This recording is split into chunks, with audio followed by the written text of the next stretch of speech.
Today I am checking out pre-alpha build 19 of Putter Island. This will also include updates from build 18. I didn't do a video for that. So let's check it out. One of the first things that you'll notice if you've checked out the videos for this before is that the UI has changed. I've done quite a bit of work on trying to make it more usable.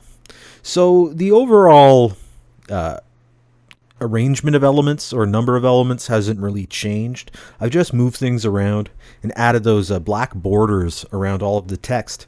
I was having issues seeing the white text on bright backgrounds, or even like during a bright day. So this has improved that immensely.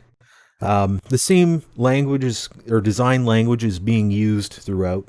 So if I look at this cargo here, you'll see that the cargo and shipping tags are using the same sort of design language as the tutorial box, as the key prompts in the bottom corner there.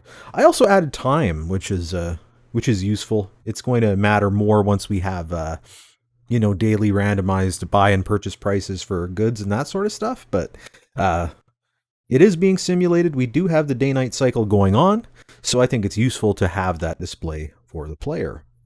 I've also added a more modern radial menu for selecting your tools. With the rope gun here, for instance, if we go over to the rope tab, we can select the muscle using the D-pad, while normally we're using the stick to make the selections here. It's really analogous to what you'd find in Red Dead Redemption or Grand Theft Auto or whatever. Not reinventing the wheel, but re-implementing the wheel.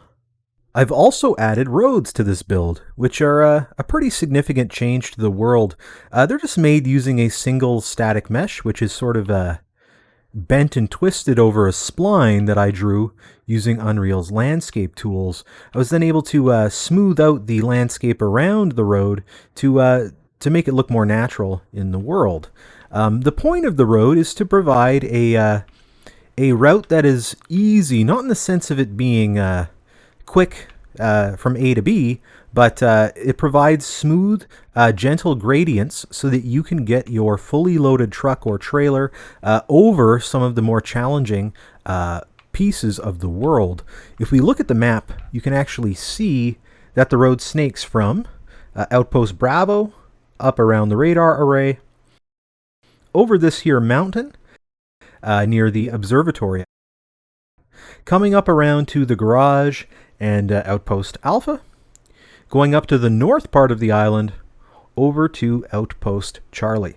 So you can get to any of the outposts using the road, but the last mile, the getting from the road to the Shoe residence or getting from the road to Jack Tillman's tent will be the off-roading that you have to do.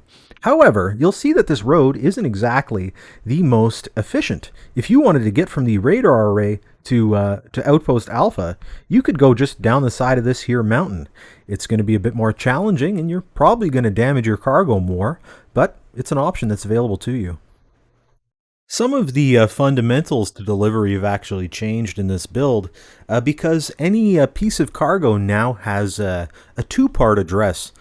It'll be addressed to either a person or a specific delivery bin, as well as a building. So if we go into the shipping menu here, for any order, we have a to and address a box. So this is going to Grozo, and Grozo lives at Grozo's tent.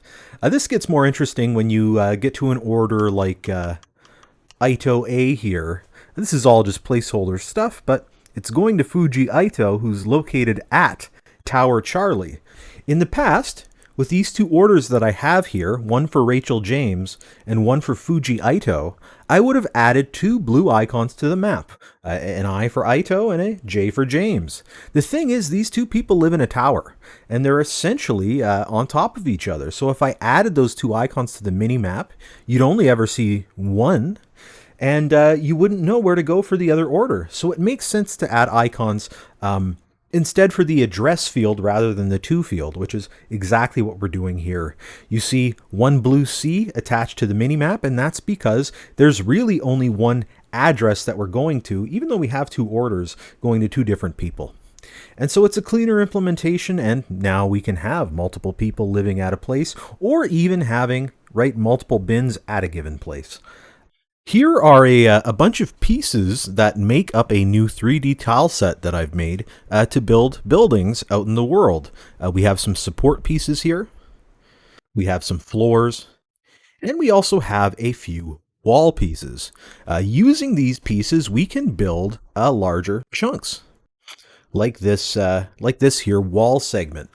These chunks can then be joined together to make a single larger mesh, which makes it a little bit easier for your computer to run when you're actually playing the game. So here we are pulling up to Tower C. You can see that it's actually quite the large building. So we could carry up the packages to these units individually, but where's the fun in that? I've intentionally designed this tile set so that the truck can make its way up and down. It's a bit of a challenge sometimes to finesse it. You can damage your cargo quite a bit by banging it around. I've had some scenarios where I had those long boxes hanging out the back, trying to get up one of these ramps, and ended up crushing those boxes as the back of the truck went careening into a wall as it went down a ramp. Pretty fun.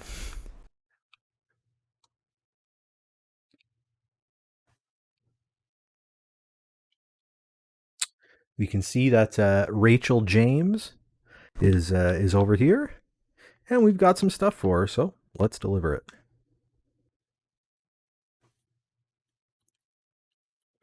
I have added these Star Trek style doors that just open when you walk up to them. It's pretty fun.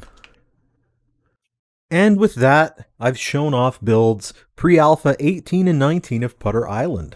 What's next? Well, my buddy Dylan has provided some sounds, so a sound implementation is first thing, and we'll keep going from there. It's getting close. It's getting close to me being able to show this off on Patreon or early access or whatever the hell I need to get it out there to get some money. I'd love to do this professionally rather than just doing it in my free time. Anyway, thanks for checking it out.